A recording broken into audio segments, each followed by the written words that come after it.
Bismillahirrahmanirrahim. Bahwa setiap manusia, mau solehnya mau tidaknya, mau orang biasa mau nabinya, semua pasti mengalami al-ham wal hazan. Orang itu pasti suatu ketika akan mengalami gundah, bingung dan sedih. Ma'asyiral muslimin yang dimuliakan Allah Azza wa Jalla, setiap tempat yang ada kebahagiaan pasti di situ ada kesedihan. Setiap tempat yang ada kebahagiaan pasti ada kesedihan. Boleh jadi kita melihat anak-anak kita terkadang senang, bahagia. Tapi ketika anak kita sakit, kita pun sedih. Satu sisi bahagia, sisi lain sedih. Ketika kita melihat istri kita, kita sayang dan cinta kepada mereka. Tapi ketika terjadi masalah keluarga, bingung, sedih, gundah dan begitu seterusnya. Ketika kita melihat harta, kadang-kadang kita senang dengan harta, tapi kita sedih kalau seandainya harta itu hilang dari badan kita. Begitulah kaedah kehidupan dunia, ikhwan, bahwa setiap tempat yang ada kebahagiaan pasti terselip kesedihan. Itu kaedah dunia seperti itu. Tidak orang biasa, tidak orang soleh, tidak manusia seperti kita, tidak pula para nabi dan rasul. Semua pasti mengalaminya. Ma'asyiral muslimin yang dimuliakan Allah Azza wa Jalla, kita perhatikan dalam kehidupan kita. Terkadang ada orang sedih karena kehilangan anak. Anaknya tidak mati. Boleh jadi dia pergi dari rumah bertahun-tahun tak kembali. Sedihlah orang tua. Boleh jadi sedih itu karena sempitnya ekonomi. Susahlah dia cari kerja ke sana kemari itu. Tak dapat. Bingung, gundah, sedih. Atau juga masalah keluarga. Bertengkar suami istri, sedih. Bertengkar dengan tetangga, sedih. Atau boleh jadi karena kematian. Seseorang ditinggal mati orang yang dicintainya, entah orang tuanya, entah istrinya, entah anaknya, pasti akan sedih, akan gundah. Atau boleh jadi memikirkan sesuatu yang belum terjadi, masa depan. Kadang-kadang sudah bingung duluan dia. Macam mana masa depan anak saya? Macam mana masa depan ekonomi saya?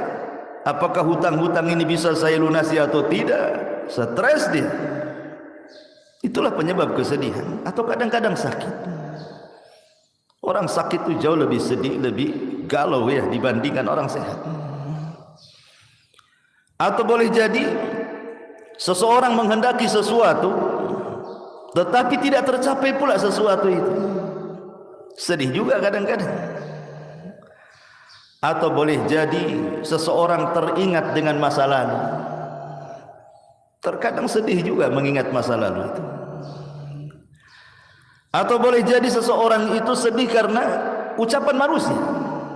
Mungkin manusia menggibah dia, memfitnah dia, menghina dia, merendahkan dia. Sedihlah dia, streslah dia, gundahlah dia.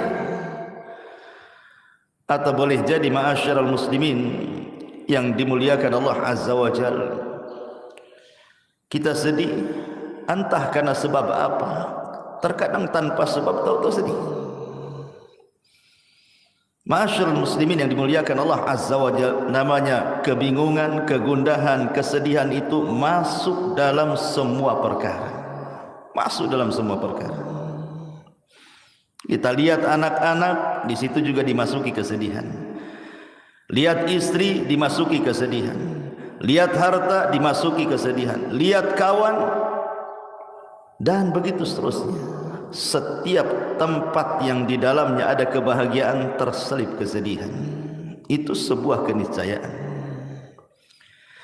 Ma'asyiral muslimin yang dimuliakan Allah Azza wa Jalla, tentu dengan melihat hadis ini Ada pelajaran besar bagaimana Abu Umamah yang awalnya sedih jadi bahagia. Awalnya dia mengatakan di hadapan Rasul, humumun lazimatni wa duyun. Rasul, aku ini bingung, gundah hati dan sedih karena hutang-hutang menumpuk di kepalaku.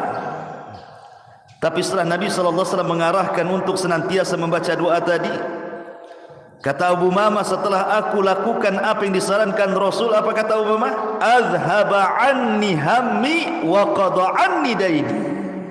Allah hilangkan kegundahanku dan Allah lunasi hutang-hutangku. Dalam setiap kesedihan itu pasti ada nikmat yang tersembunyi, ikhwan.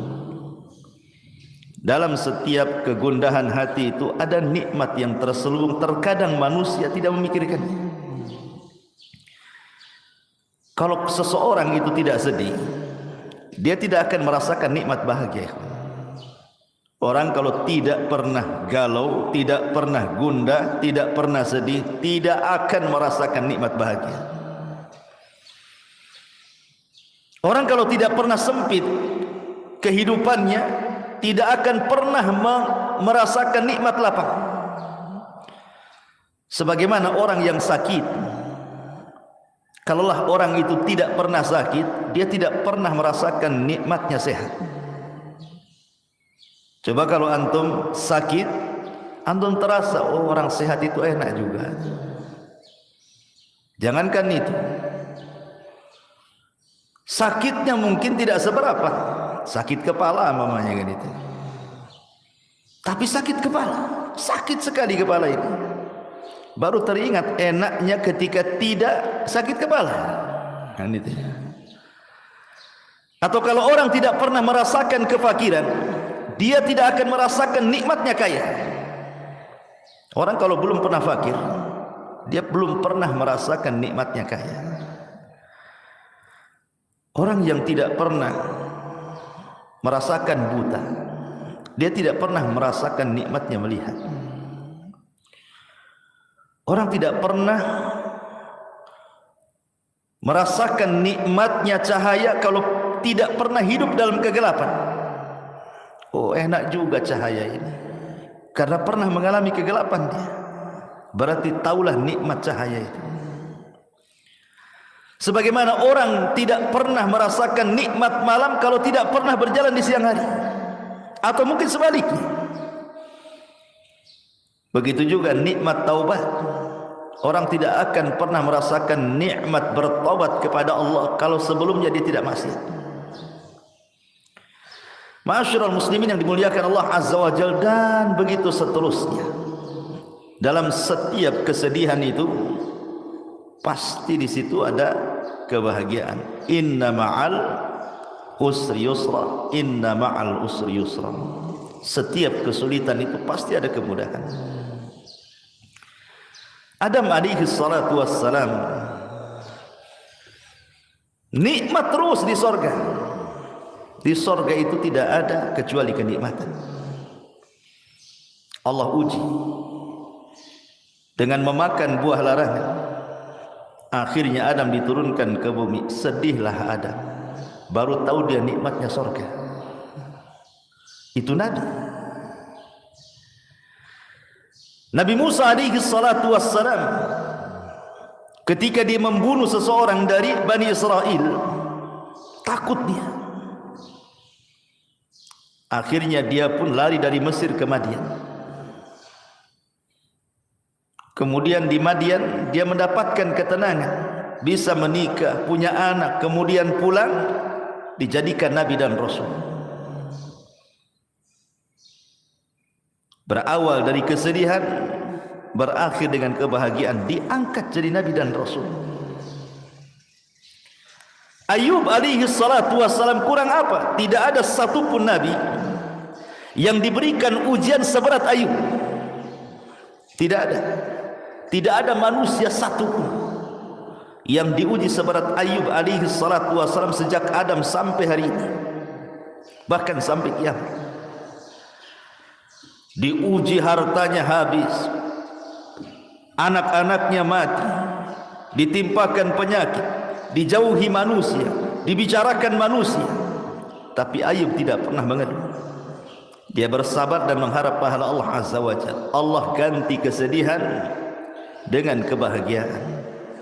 Allah datangkan kembali nikmatnya, lebih hebat dan lebih jauh, lebih berlipat ganda dibandingkan sebelumnya. Maryam Al-Adra, Maryam bintu Imran, wanita yang tidak pernah keluar dari mihrabnya, sujud, ruku, ibadah gitu. Tahu-tahu ketika buang hajat datang pula Jibril menghabar gembirakan bahwa dia akan punya anak. Kata Maryam, aku tidak pernah disentuh laki-laki. Macam mana kata-kata manusia nanti kepadaku? Aku punya anak, tak punya laki pula.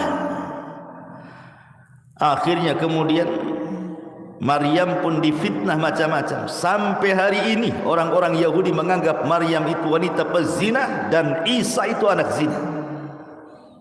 Makanya orang Nasrani mengkafirkan Yahudi karena tidak mengakui nabinya dan mengatakan Isa itu anak zina, Maryam pula pezina. Tetapi siapa yang tahu bahwa bayi yang dilahirkannya itu menjadi bayi yang kelak akan menjadi afdalul anbiya min Bani Israel, seafdal-afdalnya nabi dari Bani Israel. Kesenangan. Siapa lagi? Nabi Yunus sedih melihat kaumnya ketika didakwain tidak beriman, sehingga Allah mengatakan Yunus keluar itu zahaba mughadibah, keluar dalam kondisi marah. Akhirnya Allah Subhanahu wa taala atabahu, menghukum dia dimakan ikan. Kemudian dia terus bertasbih kepada Allah dan terus bertasbih. Akhirnya Allah Subhanahu wa taala selamatkan Yunus kembali lagi kepada kaumnya. 100.000 lebih kaumnya beriman. Kebahagiaan ikhwan. Awalnya sedih jadi bahagia. Nabi kita Muhammad sallallahu alaihi wasallam ketika berdakwah ke Taif, yang sebelumnya 18 kabilah orang-orang Mekah itu, sepeninggal Khadijah dan sepeninggal Abu Talib, berani mengancam Rasul kalau meneruskan dakwahnya akan dibunuh. Sempit dada Nabi, sedih. Berangkatlah dia ke Taif dengan harapan orang-orang Taif mau beriman. Sampai pula di Taif, tidak ada satupun yang belas kasih kepada Nabi SAW. Yang ada dari anak-anak, perempuan, orang tua, laki-laki, semua mengusir Nabi.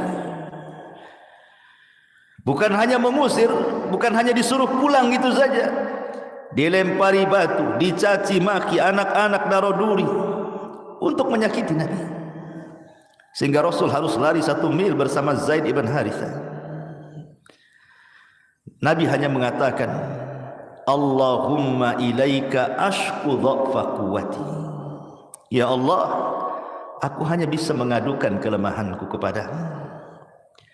Wa qillati hilati wa hawani 'alan nas, dan sedikitnya pengalamanku dan manusia meremehkan diriku. Wa anta arhamur rahimin, kau zat yang maha pemberi kasih sayang di antara hamba-hambamu yang memiliki perasaan kasih sayang. Kemudian Rasul mengatakan, ila man takiluni, ila aduwin yatajahhamuni, au ila qaribin malaktahu amri. Kemana lagi ku tambatkan diriku ya Rabb, di hadapan musuh yang akan menyerangku, ataukah kepada mereka orang-orang Mekah yang akan menguasai perkara? Tapi lihat bagaimana Nabi SAW menenangkan dirinya. Illam takun alayya sakhatun fala ubali. Ya Rabb, asal engkau tidak marah kepadaku, asal engkau tidak murka kepadaku, aku enggak peduli dengan mereka. Seolah-olah Rasul ingin katakan, kalau orang-orang Taif melempariku bukan karena kemurkaanmu kepadaku ya Rabb, aku tidak peduli. Silahkan mereka mengatakan apapun soal diriku, yang penting ini bukan bentuk azabmu kepadaku. Rasul menenangkan dirinya. Kemudian masuk lagi ke Mekah, tidak bisa berdakwah sama sekali, malah diusir dari Mekah ke kota Madinah. Ketika Allah tutup satu pintu, di sana Allah buka banyak pintu.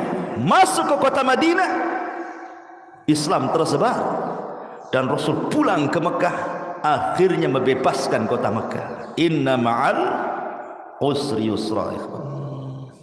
Antum jangan kira ketika antum sedang sedih karena ada kesulitan, tiba-tiba Allah menutup satu pintu, kemudian antum katakan di sana tidak ada pintu. Bahkan di sana banyak pintu yang akan mengarahkan kepada kebahagiaan. Ingat, ketika Allah mengatakan inna ma'al usri yusra, inna ma'al usri yusra, ketika Allah mengatakan al usri menggunakan alif lam, tapi ketika mengatakan yusran tidak menggunakan alif lam. Apa faedahnya? Alif lam itu menunjukkan ma'rifat, tapi tanwin itu menunjukkan nakirah. Itu belajar bahasa Arab. Di antara tanda-tanda isim ma'rifat, salah satunya dimasuki alif lam. Tanda-tanda isim nakirah, ketika kalimat itu ada tanwinnya, karena hilang alif lam muncul tanwin, hilang tanwin muncul alif lam. Begitulah matematika dalam bahasa Arab. Ma'rifat itu artinya jelas, nakirah itu artinya tidak jelas, umum. Seolah-olah ingin mengatakan inna ma'al usri yusra, inna ma'al usri yusra. Al usri yang pertama adalah usri yang kedua, tapi yusron yang pertama bukan yusron yang kedua. Artinya terkadang satu kesulitan Allah kasih dua kemudahan. Bahkan bukan dua kemudahan, bisa tiga kemudahan, empat kemudahan, dan begitu seterusnya. Bahasa saya, jikalau Allah subhanahu wa ta'ala menutup satu pintu, di sana banyak pintu-pintu. Itu maksudnya. Karena Allah subhanahu wa ta'ala tidak menciptakan kita untuk sedih selamanya, tidak pula menciptakan kita untuk bahagia selamanya.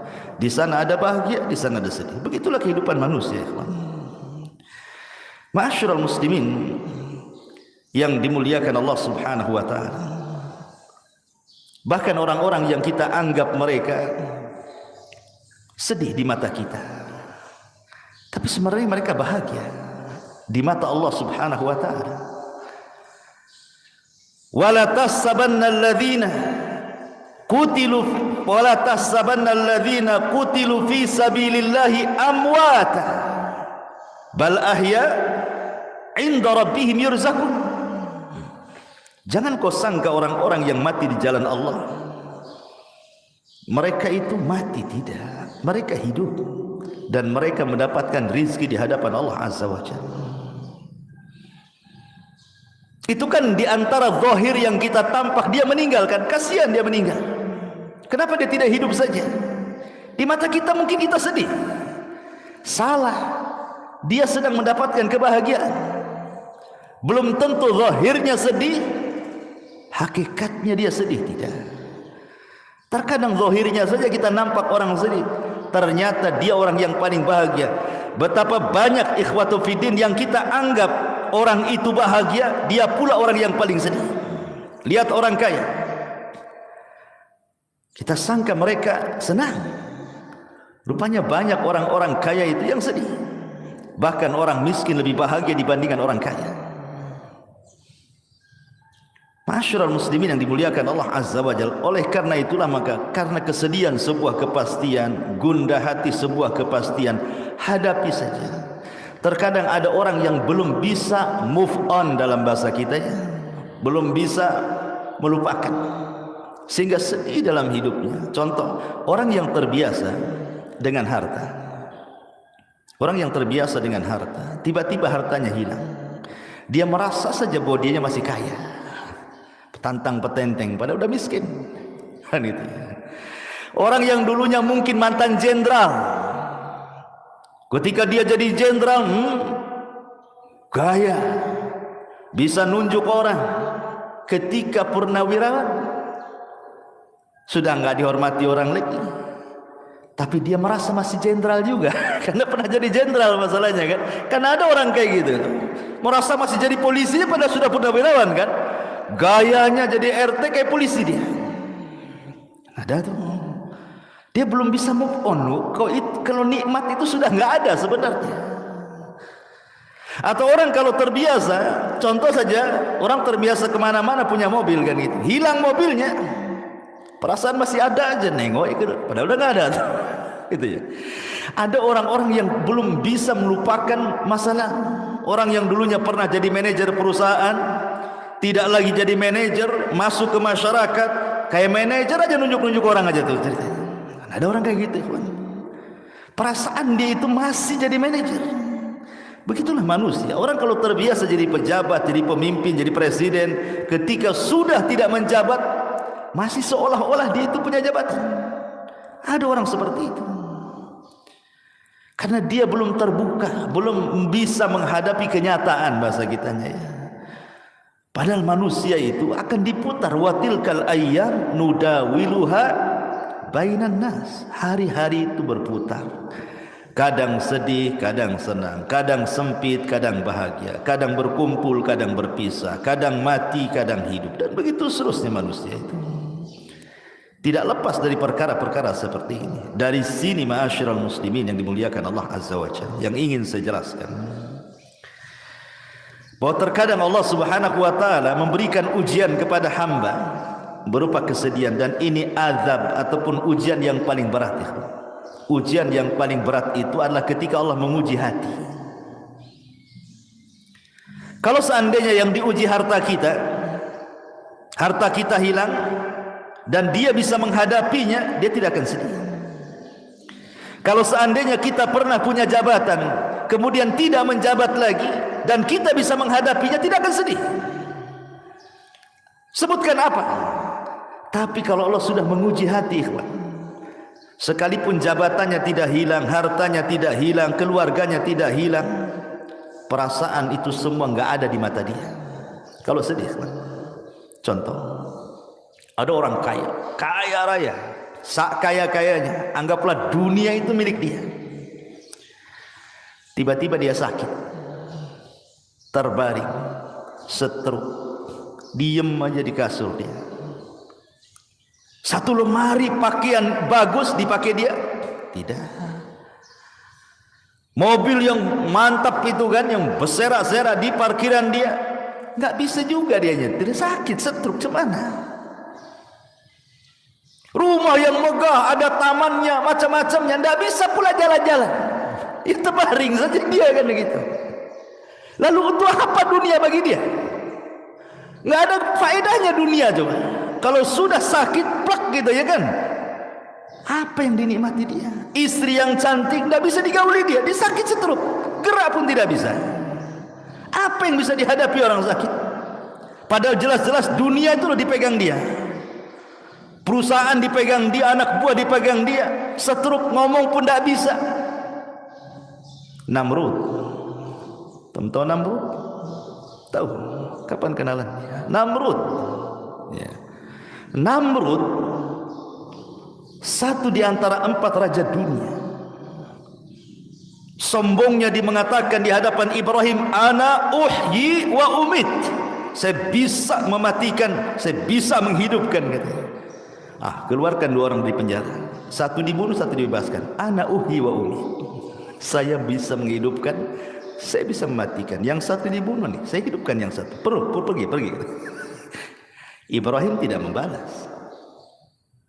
Ibrahim bisa saja mengatakan, itu yang mati kau hidupkan. Tapi ini perkara darah. Ibrahim tidak mungkin mengatakan seperti itu. Nanti Ibrahim pula dibunuh. Sini saya bunuh, nanti saya hidupkan. Ini masalah-masalah darah. Ibrahim menghindar dari itu. Dia hanya mengatakan, oke, Tuhanku, ya'ti bisyamsi minal masyriq fa'ti biha minal maghrib. Tuhanku mendatangkan matahari dari arah timur, sekarang kau terbitkan dari arah barat, katanya. Fa buhital ladzi kafar. Diam jelas si Namrud. Tetapi kesombongan Namrud ini terhenti ketika Allah mengazab dia dengan apa? Seekor nyamuk, ba'udah. satu ba'udah, satu nyamuk masuk ke lubang telinganya, bersarang di otaknya. Namrud pun sakit. Dalam riwayat Bani Israel, 40 tahun Namrud terbaring gara-gara nyamuk tadi. Lalu apa kekuasaan yang dia miliki? Dia nyuruh pembantunya untuk memukulkan setiap hari di kepalanya supaya nyamuk itu keluar. Dipukul sendal setiap hari. Akhirnya karena setiap hari dipukul, mati gara-gara dipukul sandal Namrud. Lihat ikhwan, Namrud raja dunia, ketika Allah uji sakit dia, apalah kekuasaan itu. Makanya ma'asyiral muslimin, belum tentu orang yang dianggap dia tidak bahagia, rupanya dia pula orang yang paling bahagia. Karena ada orang yang salah ketika mencari konsep kebahagiaan. Ada orang mengatakan bahwa bahagia itu bijam ilma, kalau hartanya banyak bahagialah katanya. Kata siapa? Siapa yang lebih kaya dibandingkan Qarun? Tidak ada. Tidak ada manusia sekaya Qarun. Tapi apa kata Allah dalam Quran? Fa khassafna bihi wa bidarihil ardh. Kami hempaskan Qarun ke dasar bumi dan semua hartanya masuk ke dalam dasar bumi. Saking kayanya disebut-sebut sampai hari ini. Nemu dompet, harta Qarun. Harta Qarun nih katanya. Semua dinisbatkan ke Qarun.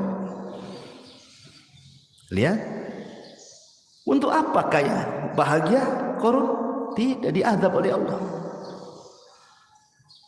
Kekuasaan, katanya itu sebab orang dapat bahagia, sehingga ada orang yang sikat kiri sikat kanan, kan itu ya, sikut kiri sikut kanan, bahagia seperti itu. Fir'aun sombong dengan kekuasaannya dan mengatakan seluruh pantai di Mesir di bawah kakiku. Ketika dia sombong dengan pantai, ditenggelamkan pula dia di pantai. Fa aghraqnahu wa junudahu, kami tenggelamkan si Fir'aun plus bala tentaranya. Siapa lagi? Ada orang yang bahagia itu katanya kalau seandainya dia memiliki kekuatan, mungkin dia jadi kepala angkatan darat, angkatan laut, jenderal gitu, banyak pasukannya, membanggakan pasukannya. Bahagia? Tidak. Kaum Ad kurang apa kuatnya? Kaum Tsamud, tidak ada umat yang lebih kuat daripada kaum Ad dan kaum Tsamud, ikhwan. Tapi Allah azab mereka. Kekuatan itu hanya milik Allah. Walillahil izzatu jami'ah. Kemuliaan, kekuatan itu hanya milik Allah. La haula wala quwata illa billah. Oh, kalau bahagia itu banyak anak, banyak istri, hartanya melimpah, rumahnya luas. Al-Walid ibnul Mughirah. Tidak ada manusia yang paling kaya di zaman jahiliyah melebihi Al-Walid ibn Mughirah. Kekayaannya terbentang dari Mekah sampai ke Taif. Semua tanah dia itu, dengan kebun kurmanya. Bahkan anak-anaknya tidak pernah lepas dari ayahnya. Wa banina syuhuda wa mahattu lahu tamhida. Anak-anaknya tidak pernah keluar daripada orang tuanya. Begitulah orang kalau antum nanti sudah tua, antum akan merasakan. Karena orang itu semakin tua,